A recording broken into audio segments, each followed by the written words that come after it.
This week on Marketing Freed, I'm joined by Luan, a marketing consultant specializing in social media. Luan, great to see you again. Welcome to the podcast. Thank you for having me. Great to see you. Look, Luan, just for everyone who's listening, it'd be great if you could give a bit of an introduction to who you are, background to your career, how you've ended up working as a consultant. Thank you. I'm a marketer. I have been for over 20 years, probably one of those few people that studied this topic and have stayed in it rather than making a switch throughout my career. And I've worked across all sides of marketing, I think. I started off working in advertising agencies as an account manager, full service at the time. Social media didn't exist early in my career. Left agency world back in 2006, 2007, took the opportunity to go client side to an organization which was a relatively new business in a new sector, a newly established marketplace, worked with them for another 5 or 6 years, and then had an amazing conversation and opportunity with my directors there to stay working for the business, but to set up my own consultancy with them as my first client. And that was nearly 12 years ago now. So almost seamless transitions, I think, into the world of consultancy, running my own business. That has shifted over the years from perhaps being a real outsourced marketing manager to being more consultative and less hands-on, although that did shift slightly during the lockdown years in terms of what people needed support with, to very much now having a mixture of work in terms of consultancy, but also training and teaching as well. Great. And also in your spare time, you publish books. Spare time hobby. Yeah. Seemed like a good idea at the time. No, I actually published my first book, self-published back in 2016. It was called Relax, It's Only Social Media. That was kind of a bucket list thing, and I loved doing it. Then it kind of became on my list of, this needs updating, this needs a version 2, which at the time I thought it's an edit, it's take out Google+, it's refresh some stats, but it became something completely different for a couple of reasons. One, I decided that I wanted to include some research of my own, which I did in collaboration with Warwick Business School, which was amazing. The timings of the research project, it was ready to go in March 2020, which, as we know, some other things happened. So we started the research, but things got put on hold, had to kind of do some other work, shift things around. Came back to the research in November 2022, which actually meant we had a really good snapshot of data and then a comparison of data. And 2023 started writing again, wanted to get the book out there. It turned into this new title as well, Planning for Success. And mid-writing in 2023, I started having conversations with Bloomsbury Business and got signed to write two books for them. Brilliant. It would be great if you wouldn't mind just touching on some of the findings from the research that you mentioned. Yeah, so the research was trying to kind of confirm or change the thoughts that I was having from my consultancy work and my training conversations, to kind of see how real they were, or to expand on them, or just, test and be robust about the thinking that would lead me to the chapters and the context of the book. So we did an online questionnaire. I think in 2020 we had about 250, 260 respondents, slightly lower in November 2022, but the same questions. Online questionnaire. The audience was people working in marketing in SMEs in the UK. Those findings were then supported with qualitative interviews.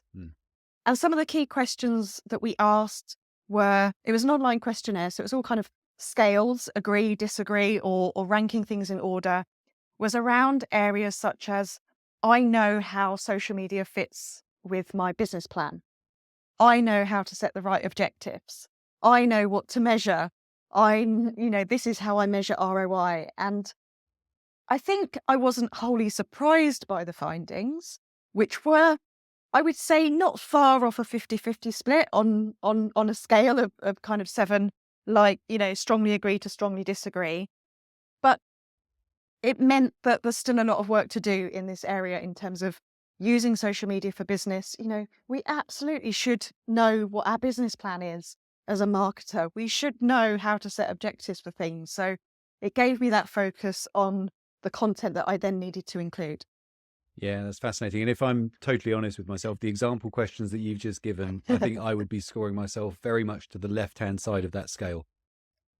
I'm happy that everyone was very honest about it, but it's, what can we do? And those questions really came about when I was delivering quite a lot of training at the time of, I still do, but the training pre-COVID, where I would have people in a room and I would say, so what's your business plan and what's your objectives and what have you been asked to do?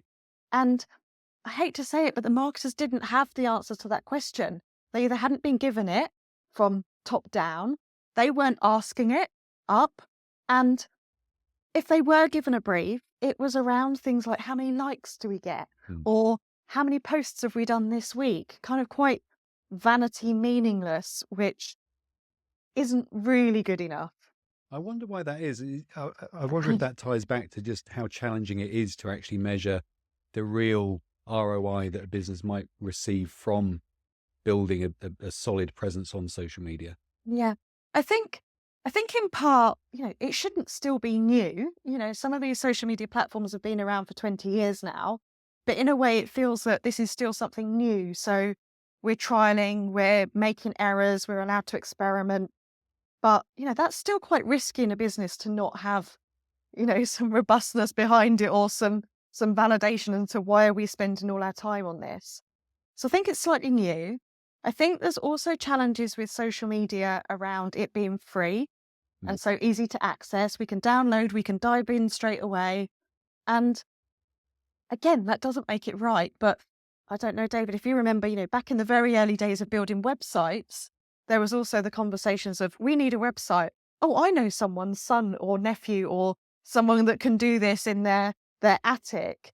And it was seen as something that didn't necessarily need to be a specialist skill, dare I say. We work as marketers. It's an unregulated industry. Lots of people are doing this.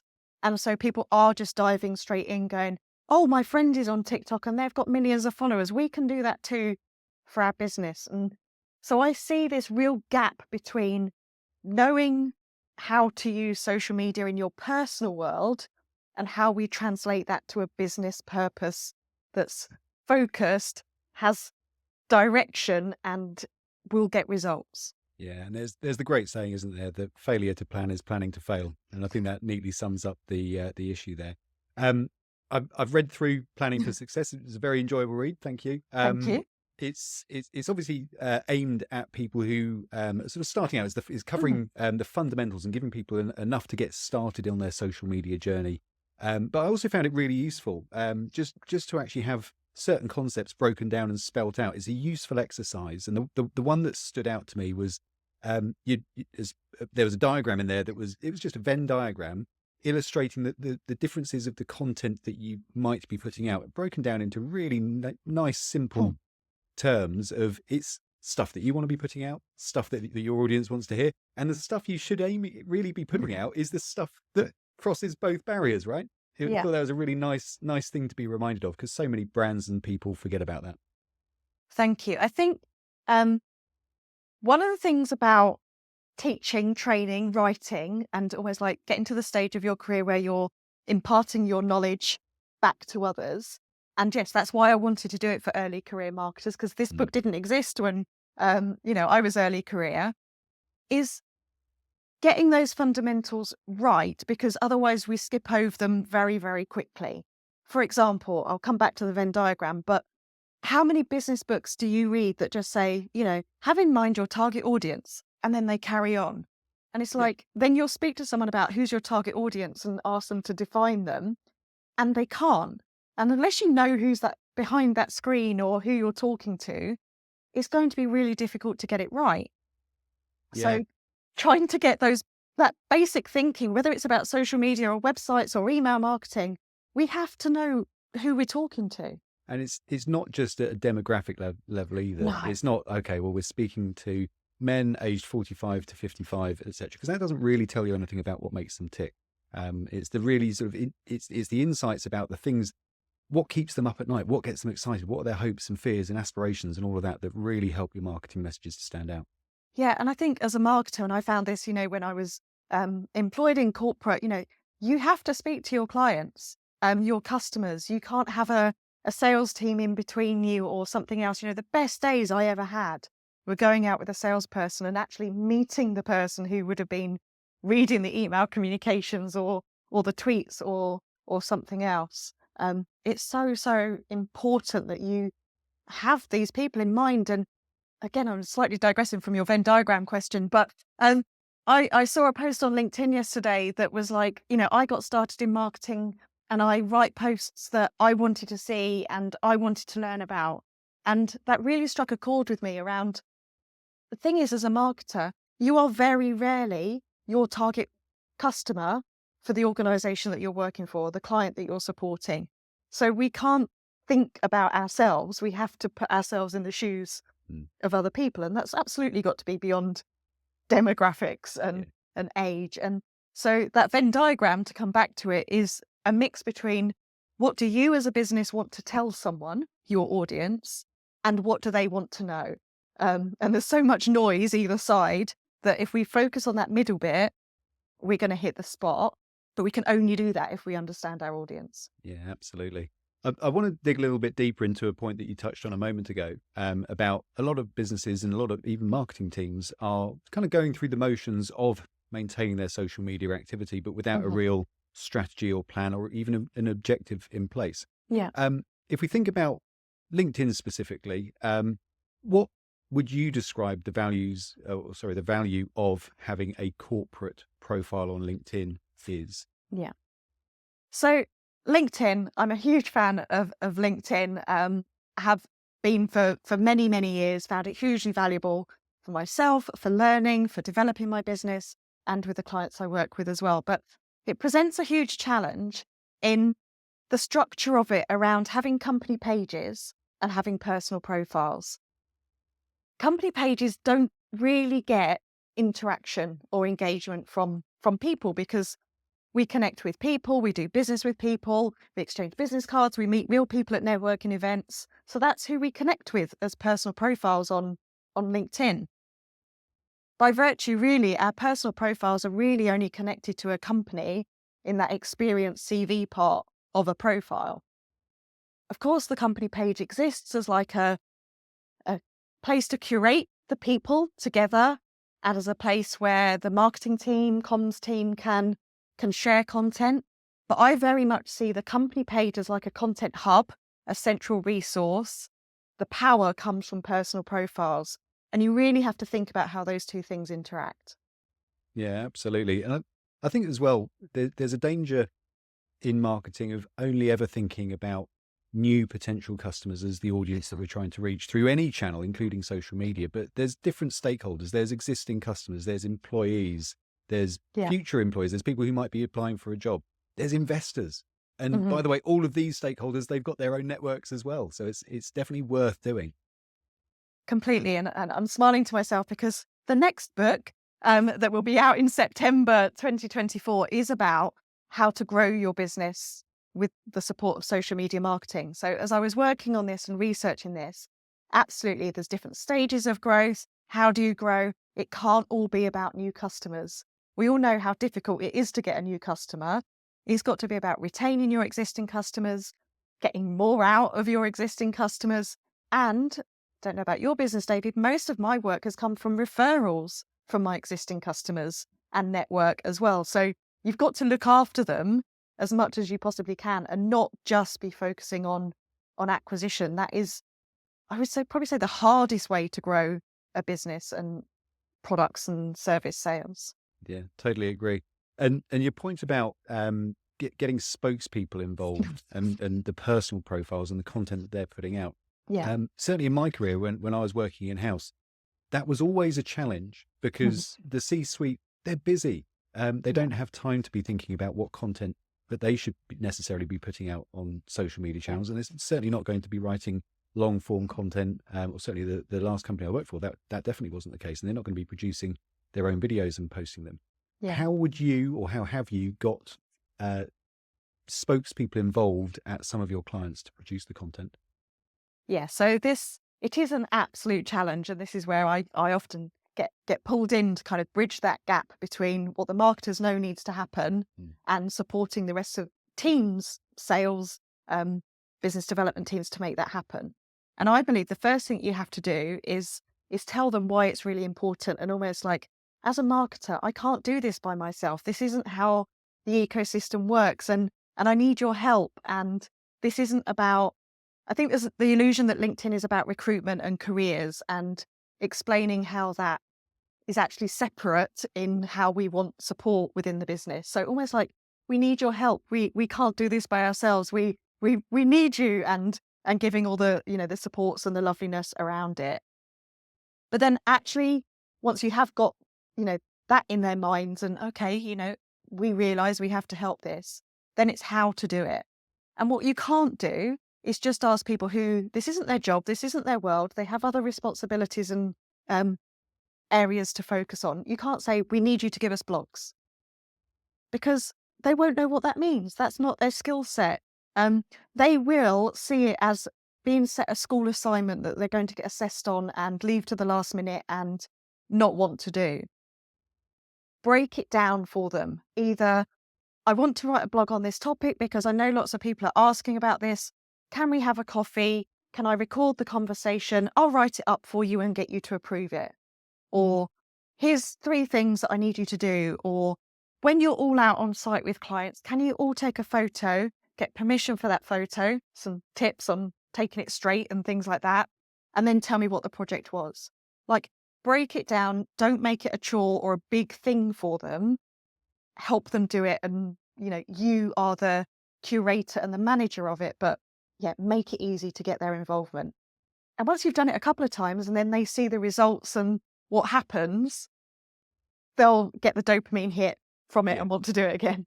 Yeah, I love the point about just trying to make it as simple as possible. And if that means that instead of getting somebody to write something, actually the marketing team, you're the experts in communication, right? You're the experts in what sort of content, what sort of post, the style of writing that's going to fit the brand messaging and tone of voice, etc.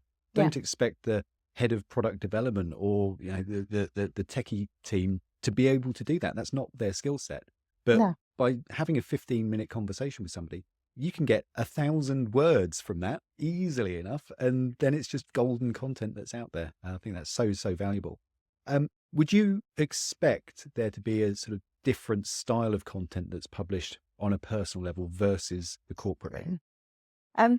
I think there needs to be a mix. And this comes back to almost like understanding your own hierarchy of how your corporate page can work versus personal profiles. And this does depend on the size of the organization. So I work with some really large organizations where we'll use the company page for like team newsletters and CSR, employer brand activity. But anything that's like individual specialist subject area content would go on a personal profile. And, so it's kind of working out your own hierarchy and how that works and who it's best coming from, but supporting them. But also that layer above the kind of the corporate voice as to what people are working on. Are they running a marathon at the weekend? Are they, participating in another fundraising event? Are they hosting a team event or networking? It's okay to share personal content as well, because people are people and we want to know about people. Yeah, absolutely. I think it's a bit of a personal gripe of mine with LinkedIn is that I feel often it's gone too far that way, though, from many different profiles. And I totally agree, by the way. It's definitely an opportunity to share your authentic self as a human being, and people connect with people. What I think happens a lot of the time is that there are certain groups of people who are publishing on LinkedIn who they actually lack the credibility in their role and experience to be talking about something that adds value to the sector they're trying to speak to. Yeah. And so they fall back 100% of the time to talking about, I don't know, their latest ailment or their latest marathon run or whatever it is. And that's fine. But if that's all you're ever putting out there, I think you are missing a trick. I think this comes back to a question I always get asked of, like, how personal do you need to get with your content? As much as I do like to get to know people through a platform like LinkedIn, it's also really important that you set your own personal boundaries around what you're comfortable sharing and what you're not comfortable sharing. I don't share too much personal content. I will share what I'm working on and where I am, but I don't really share much else beyond that. But you're right, there are plenty of people that will talk about their morning routines or how they did this and how they do that. And at the end of the day, there's enough people, there's enough opportunities. It's about us getting to know the people that we connect with and want to work with. And presumably, and by the way, I know I sound like a miserable old git now, but I presumably LinkedIn and other social platforms are smart enough to work out what style of content resonates with individuals. So I'm not seeing exactly the same content as everybody else who's connected with an individual. Presumably LinkedIn's serving up content that they think will resonate with me. And if it turns out that I'm not the sort of person who cares that you ran under 4 hours in the latest marathon, maybe they'll stop showing me that sort of stuff and show me more fact-based stuff. So, but by the same token, I do totally agree that it is worth putting out that more authentic personal content, because that is what builds the relationships. And I've definitely found myself feeling like I know an individual just from the stuff that they've been posting on LinkedIn, despite never having had an actual conversation with them. So it's an effective way of getting your personal brand out there as well as your corporate brand. And building a connection. Just want to touch. It's a huge and rapidly changing topic. But how does AI fit into all of this, and where might it be taking us? AI has been in our worlds for a lot longer than I think we realise. Yes, I think, we're 12, 18 months into ChatGPT being part of everyday conversation. I'm glad we've been through everyone being a ChatGPT expert and these are the prompts that you need to do. But I don't know about you, but, pre that, I've been using Grammarly for a long time to support, copywriting. I've been using transcription tools. I mentioned, recording a conversation. I've been using rev.com, otter.ai, Capra, all those kind of tools for a long time. So I think it has been here and it's not going to go away. I think we have a new skill set to learn about how to embrace these tools and make them work for us. We are also needing to kind of think about our transparency of using them. The social media platforms absolutely are adding features, AI features into them. They are also adding labeling into letting people know when they're using AI. And then there's the other tools around helping you write posts. But, I can spot a ChatGPT post a mile off now. You've got to add some human element to it.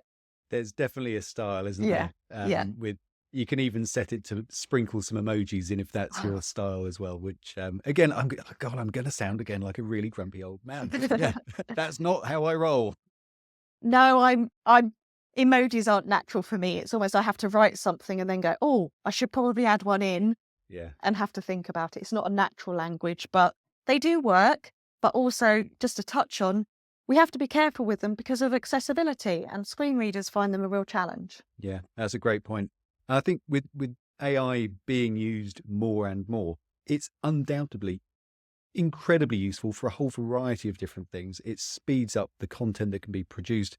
I think it has the potential, and I've seen it actually, where it increases the quality of the content that's being produced. So I've seen examples of videos which are pretty ropey in their raw format, and you whack it through some kind of video AI solution, and it turns some pretty pixely, grainy, you can't really make out some of the detail in it, into something that's really crystal clear and it looks really professional. And similarly with audio files as well. I've seen, in fact, using this podcast as an example, I'm able to submit a sort of echoey, tinny audio file into an AI program, and it can make it sound like it's been recorded in a studio. And that sort of thing is really valuable. The bit that grates against me is where it is 100% obvious that it's all been written by an AI, and it's missing the point of what social media is about. It's not building a human connection at all. It's building, well, it's not probably not even building any relationship, but if it is, it's building a relationship with an AI. Yeah.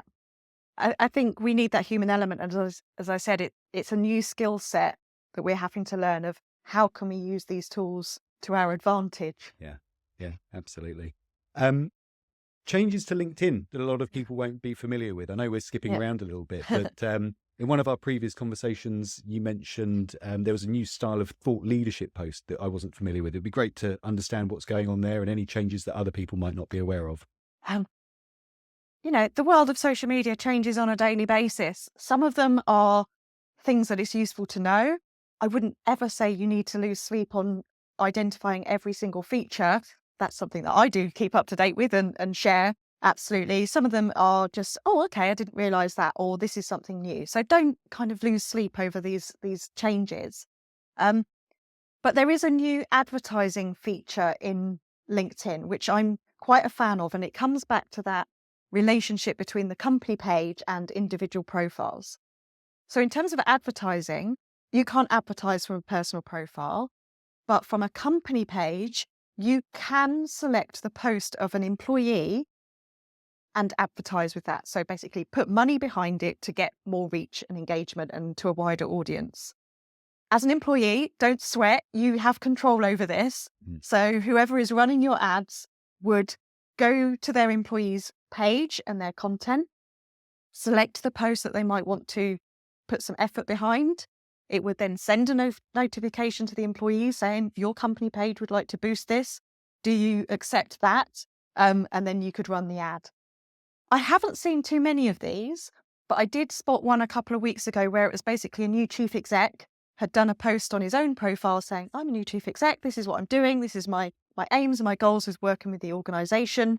And then the company promoted that through the company page. And I thought that was a great example. Yeah, it's a really interesting example. Thank you for that.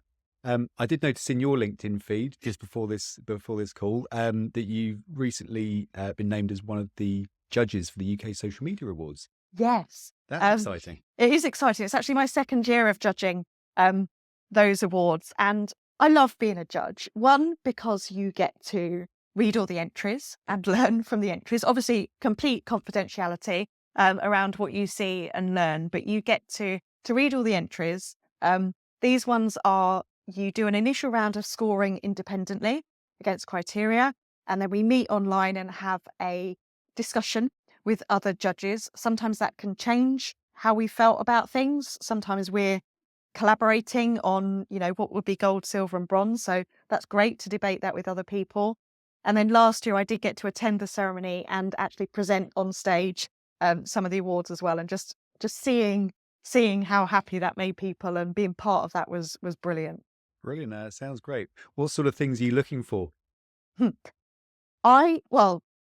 You look at the entry form and the criteria are quite strict. It's very clear. There's a set of questions and scores against each question. But I'll say what I always look for is objectives. What were they hoping to achieve? And I'm a stickler for an objective being SMART. And if I can't tick off those 5 criteria, I'm afraid it kind of downgrades with me. I want to know exactly what you were trying to do. And also, going back to our earlier points, I want to know who the audience were for the campaign as well. Yeah, that's a nice loop that we've formed throughout this episode of starting off with most marketing teams don't actually have objectives or a plan in place for their social media activity, and then tying that back to the awards. Thank you. Thank you very much for that. Before I let you go, I am asking everybody for a book recommendation, and it can't be one of your own ones, unfortunately. So that narrows it down a bit. Oh, no, it doesn't. And actually, I'm glad that you asked me in advance because I'm a really avid book reader and get through my books and to try and pick one out. So I tried to go for something that I thought maybe one of your other guests hadn't picked. And it's one about communication. So it's called Breaking Through, Communicating to Open Minds, Move Hearts and Change the World. And it's by Sally Sussman, who is the Chief Corporate Affairs Officer for Pfizer. And in this story, it's almost like a diary of her work during the pandemic, of how she had to communicate to us vaccinations, overcome the barriers and the fears that people had around vaccinations, talking about when there were media stories that could potentially impact people's acceptance of the work that they were doing, in terms of, trying to help us come out the other side of this with their treatments. And it's just such a heartwarming story. And you can learn so much from just reading what she did and how she did it and how she brought her team along and the conversations that she had to have in the middle of the night to do what she did. Amazing. I will go and check that one out. That's one of the few examples of the books that have been mentioned in the podcast that I've not already got on the bookshelf behind me. So thank you for that one. I'm going to be sure to go onto Amazon straight after this. Luan, look, thank you so much for your time. You've been a wonderful guest. Before I let you go, how can people connect with you after the episode? I will say having a unique name, which I hated when I was younger, because the teachers could always remember your name at the beginning of every school year before they could remember everyone else. But it has been really useful in having my own business. So I'm Luan Wise. I can manage to get my handle. You can find my website or find me on LinkedIn, Facebook, Instagram, TikTok, X / Twitter. And if you're searching for Luan, it's Luan. But I'll include links to social media profiles and book links on Amazon, etc., in the show notes. So, Luan, great to see you. Thank you so much. It's been wonderful having you on here. Thanks, everyone. Thank you.